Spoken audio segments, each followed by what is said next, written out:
Okay,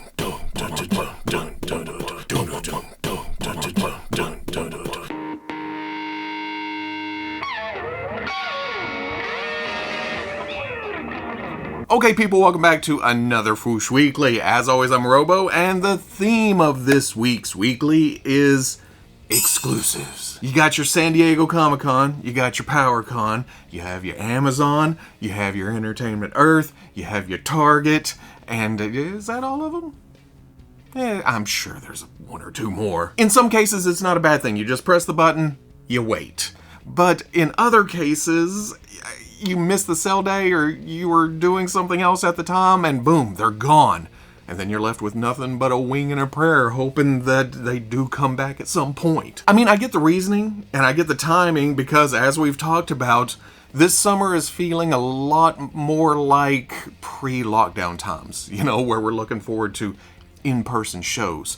And I think the companies are also coming around to that fact by going, hey, you come to the show, you'll get some swag. But then a lot of them are also offering it online. So, I don't know what I'm trying to say here. Oh, besides that though, there's more glow-in-the-dark than I expected. I had my folder open with all my pictures, and it was just a lot of neon green poking through in places. So if that's your thing, welcome to the weekly, baby. Take NECA, for instance. We've already talked about a couple of their SDCC exclusives.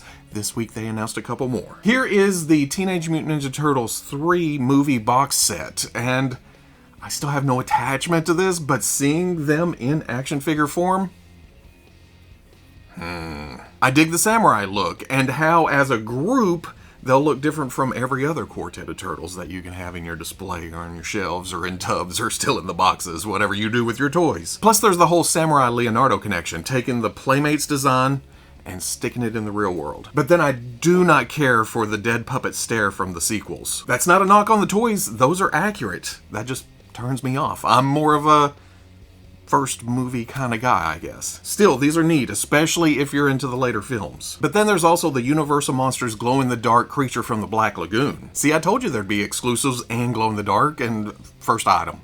Boom, right into it. And as we always talk about, this is a great example of a perfect con exclusive. It's taking all the beautiful detail from the retail figure and just making it glowy. It's mostly the same, but just a little different. Makes it look plain when that glowing feature isn't in your face, but it also has a tempting cartoon kind of feel to it. NECA announced that these would be available online next Wednesday, Thursday, and Friday, June, what's the dates? 21st, 22nd, and 23rd, starting at noon Eastern. So if you're into these, be ready, because it's been a mess a couple of times in the past, so get your fingers.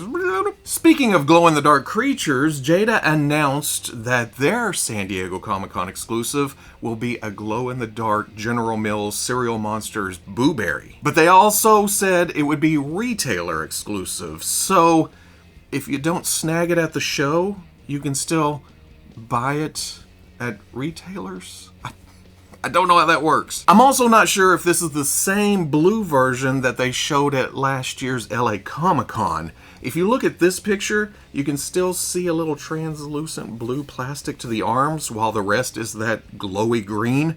But then you go back to the pictures from LA Comic-Con, and it has that same translucent plastic, but there's a graininess that makes you think glow-in-the-dark plastic and or paint, or however they did this magic. So there's still a couple of things up in the air here, but I'm sure we're going to find out very, very soon. Either way, I'm excited to be completing that main cast of Booberry, Count Chocula, and Frankenberry. I would not turn down a Yummy Mummy or a Fruit Brute, but they came along later. I didn't even know they existed until I was an adult. There's not as much of a nostalgia tug for those two, for me personally. Not that I ever ate marshmallow cereals, but kids these days just can't comprehend the hardcore marketing campaigns of the 80s. I still get flashbacks sometimes. I'll see something and go, I remember that for some reason. Oh yeah, commercials. Moving over to online exclusives, here is the McFarlane Toys DC Multiverse Entertainment Earth exclusive gold label Infinite Frontier Blacklight Edition Joker and Scarecrow. I've seen a lot of comments saying that these are unnecessary and they are ruining the line. I can agree with the unnecessary part, but store exclusive! Who cares? It's big, dumb, fun reuse of an existing mold. It's just out there. It takes nothing away from your display. Therefore, not ruining the line. It's just not what you personally want. See how that works? It's a beautiful thing. My first thought was, well, okay, to be honest, my first thought was, nope, these are cool, but I don't need them. They exist. I am perfectly fine with that. My second thought was, who the hell has blacklights these days? No, I'm sure some people do, and I am not disparaging those people.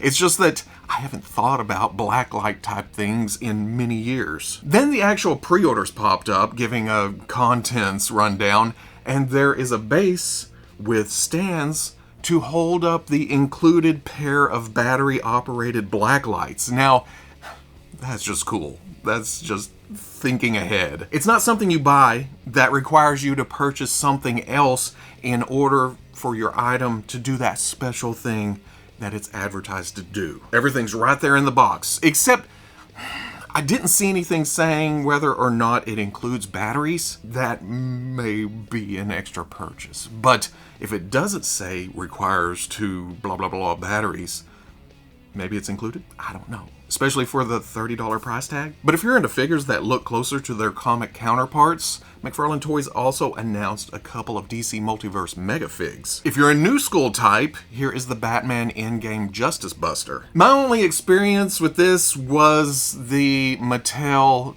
Collect and Connect. And even then, I never built it. I just saw pictures of it. That was okay, but this seems to be much higher on the intimidation scale. It's darker, it's grittier. You can see the metal studs. I love it on the Bat logo there. But if you're old school, or at least 80s classic, there's the Crisis on Infinite Earth's anti-Moneter. It's not going to be as big as people want it to be, but it's still going to stand out in a display. You got your bright yellows with a slight metallic sheen to it. The sparkly blue, which is a nice contrast to the dirty metal legs and the gnarly teeth. No word on solicitations yet, but I don't think we'll have to wait too long. Joefest happened last weekend, just as I was putting the cherry on top of the last weekly. So let's do a quick run through of Fresh Monkey Fiction's Monster Force. Basically, there's more Monster Force on the way. There's some military types, there's some dudes in suits, there's some monstery military types, and I don't mean anything negative there. It's good to have troop builders, and they look good, but figures like this Frankenstein type, that's what gets my attention. Or Brain in Jar Scientist. Or Tactical Invisible Man. More than that, this werewolf soldier should look familiar. And the same goes for the Sasquatch and Yeti. You cannot miss the Memory Toys Warbear body, and I think it's the angle of this shot that makes the head look big, because it's hunched forward. The head's bigger, you know, kind of like this. Is my head too big? They still look sweet though, but I am gonna have to see these painted up. I think the common complaint for Warbear is that the less furry spots are painted way lighter, and it kind of makes them look like a bunch of exposed skin with fur tufts in places. This needs less contrast to make it look like one full fur-covered character. Not a lot of details. I wasn't at Joefest, but we should find out more in the future. Also at Joefest, Valaverse unveiled their Vanguard vehicle. That's a lot of V's. And before I jump in here, no, I don't talk about Action Force because I can't follow. To me, it's kind of like AEW or WWE or Dragon Ball or Kamen Rider or Mythic Legions. And at this point, Power Rangers and Transformers. There's just so much going on. And if you don't collect the line or don't follow it closely, you don't know what is reissue and what's new and what's that and what's going on there. But every now and then, things catch my eye. And you gotta admit, this looks pretty damn sweet. It has all kinds of features like swap out top options with rocket launchers or gunner station or just a plain old hatch. There's blast effects and a working winch and even gas cans for those long trips through harsh terrain. And then the doors are even removable. I think there was talk of there being a main package and then some add-on things. And in that aspect, I don't know what is going where. I just know that here's a 19-inch vehicle. It has extras. And I think they're working on a price between $175 and $200. So that makes it even nice. Because I think there's an included driver. See, I don't know what the hell I'm talking about. I just like, hey, picture. Because I think the colors are still being decided on too. Landing somewhere tan, green, but this is going to work in any color. Could you imagine this in black? Sleek. Then, remember, this episode of The Weekly was brought to you by the letter exclusive. And in that department, there's going to be an Action Force Horde Swarm. I said it backwards again. I'm sorry. Swarm Horde at PowerCon. Get it? PowerCon started as a Masters of the Universe show. Horde, black and red color scheme. It just works. It's very clever. Mezco had their own side exclusive with their Rumble Society Void Cadet Gomez and Vortex Strike Suit. I don't know why people keep making the title so long. When I first saw it announced, I thought, great, another Gomez. But then I saw the pictures and it was like, whoa, what the hell is that? I quickly changed my tune. It's still Gomez, but there's also Gomek. That thing looks like a beast. The overall design is unmistakably Mezco, but at the same time, whoever expected this from Mezco? It's cloth-covered figures. Yep, that's what they do. Big old power suit. But when the initial shock wore off, I started looking at the Gomez, and man, that Mork from Orc aesthetic just works. You're just a Robin Williams head sculpt away from calling Orson. But then it sways away from that with some retro-futuristic gear like a tricorder-powered lightsaber, Rocketeer's backpack, Adam Strange's blaster, and more along with effect pieces. And in the realm of Mezco's, it doesn't seem like a bad deal at $350. I said within the realm of Mezco's. That is still expensive. But again, whoever thought they would do something like this? Saying that, and the fact that it is Rumble Society, you already missed it. Hell, I already missed it. But I have put the link in the description if you want to jump on the wait list. See what happens there. Another big week for Hasbro's G.I.Joe Classified series, what with it being Yojo June and all. And you know what that means. More pre-orders! The biggie here is Tunnel Rat, a new Joe for the display, and I'm loving the mix of vintage and modern. I know we all have our preferences. Some people want complete modern type updates. Just do away with the 80s. But then some people are firmly stuck in that camp. They want the vintage figure look. Then there's people like me who are kind of in between. Can take a little of this, add a little of this, and then it's familiar, but it's also new. It's different. Tunnel Rat. Tunnels. Even if you knew nothing about the character, not even the name, you could look at this and go, knee pads, night vision, flashlights.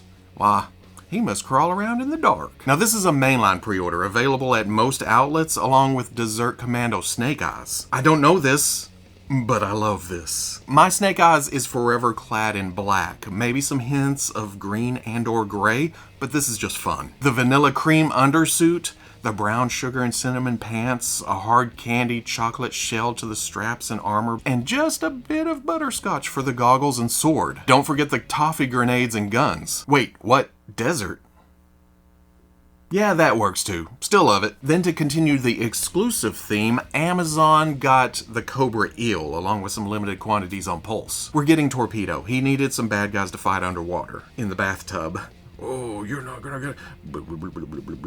So the reuse of Torpedo works here, but there is some new sculpt to change things up and make it undeniably Cobra. But that also gives them that high head, low shoulders look of Torpedo, so it's kind of a trade-off. Unfortunately, these sold out pretty quick, but I'm hoping that Amazon puts out more closer to the release date because I missed out on them. I gotta quit doing stuff during the day. Then, of course, there's updates for the Dragonfly HasLab. We knew we wouldn't have to wait long after it funded so fast, even though it slowed down, while staying steady. Wednesday night, stretch goal number 1 was unlocked, so Night Force Ripcord is now included in the base package. You remember the big goddamn helicopter with weapons and effects and Wild Bill?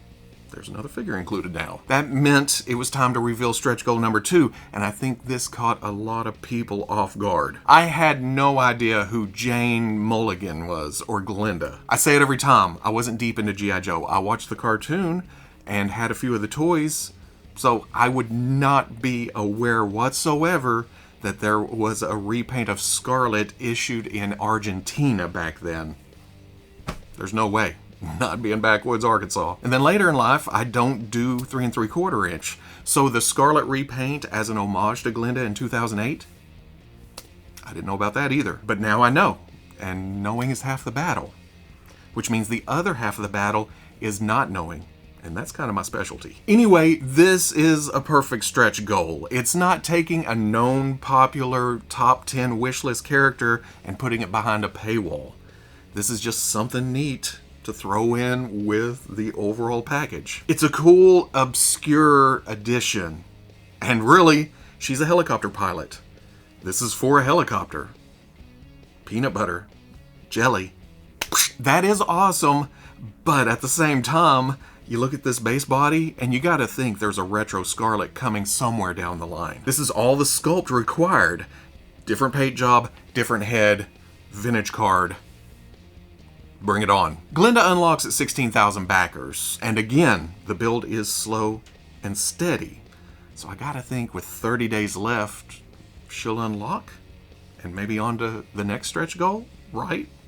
Jumping over to Hasbro Marvel Legends, there's something old-ish and something new-ish. Early in the week, the Target exclusive Space Knight Venom and Mania 2-pack was revealed. This has some new, like Mania, who has never had a figure in the line before, but then there's also Venom, who reuses a lot, mostly that old Build-A-Figure. There are some things to spice it up, like Venom teeth on the alternate head and some Venom goo. I don't have much need for this version of Flash. In fact, I never built the original figure.